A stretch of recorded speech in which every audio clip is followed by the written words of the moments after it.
چلتے ہیں breaking news کی طرف۔ وفاقی وزیر داخلہ رانا ثناء اللہ کا لندن میں اسلام آباد مارچ کے حوالے سے خصوصی بیان سامنے آ گیا۔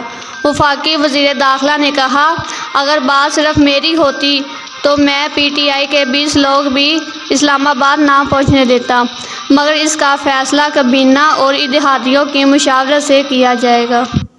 یہ 20,000 بھی نہیں لا سکتا، 20 لاکھ تو بہت دور کی بات ہے، یہ 20,000 نہیں لا سکتا، اور اگر میں چاہوں گا تو یہ 20 بھی نہیں آئیں گے۔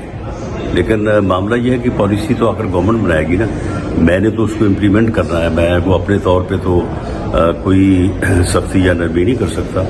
جو کیبنٹ فیصلہ کرے گی، جو تمام اتحادی گورنمنٹ فیصلہ کرے گی، اس کو انشاءاللہ تعالی امپلیمنٹ کروائیں گے، اور اگر انہوں نے یہ فیصلہ کیا کہ اس کو روکنا ہے تو یہ 20 آدمی بھی نہیں لے کے آئے گا۔